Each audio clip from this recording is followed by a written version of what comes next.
नकाने road परिसर सुवर्णकार संघटनेच्या वतीने संत नरहरी महाराज जयंतीनिमित्त प्रतिमा पूजन सह विविध कार्यक्रम संपन्न। आज दिनांक 15 फेब्रुवारी 2025 रोजी सायंकाळी 6 वाजता धुळे शहरातील नकाने रोडवर असलेल्या केलेनगर दत्त मंदिर मैदान या ठिकाणी नकाने रोड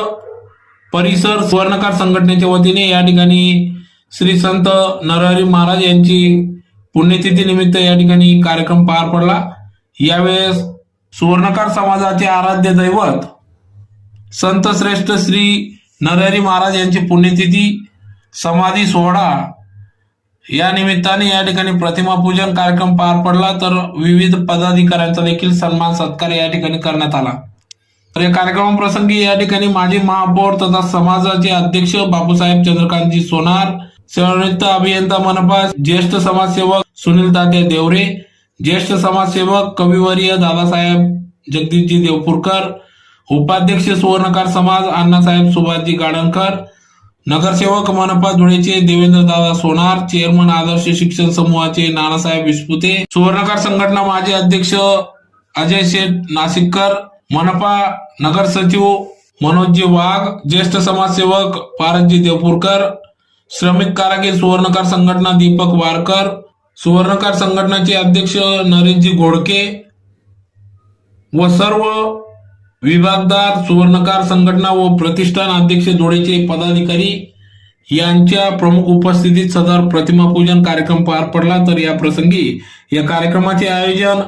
ज्येष्ठ मार्गदर्शक सुभाष विस्पुते, अध्यक्ष दिलीप सोनार, उपाध्यक्ष संतोष सोनार, सचिव नानाभाऊ वाघ, खजिनदार वीरेंद्र सोनार, विशेष निमंत्रक माधवराव विस्पुते आदी सर्व नकाने रोड सुवर्णकार संघटनेच्या पदाधिकाऱ्यांनी या कार्यक्रमासाठी अथक परिश्रम घेतला। तर कार्यक्रमाप्रसंगी मोठ्या संख्येने सर्व सुवर्णकार समाज बांधव उपस्थित होता।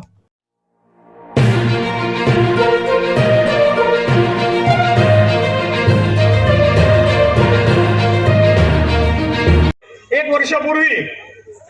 ज्यांच्या प्रेरणेतून ही संघटना उभी राहिली, खरं म्हणजे मागच्या वर्षी संघटना स्थापन करण्याचं कुठलंही प्रयोजन नव्हतं, परंतु ज्यांची नेहमीच प्रेरणा असते अशी तात्यासाहेबांनी सांगितलं आणि ज्यांचं आम्हाला नेहमीच मार्गदर्शन लाभतं ते आमच्या केलेनगरचे आदरणीय श्री रावसाहेब सुभाषजी विस्पुते यांच्या मार्गदर्शनाखाली ही संघटना स्थापन झाली। खरं म्हणजे वर्षभरात आम्ही कुठलाही सामाजिक उपक्रम राबवू शकलो नाही, त्याबद्दल मी खेद व्यक्त करतो। मध्यंतरी 2 उपक्रम राबवण्याचा आमचा प्लॅनिंग होता, पण काही अडचणी आल्या आणि त्या राबवू शकलो नाही।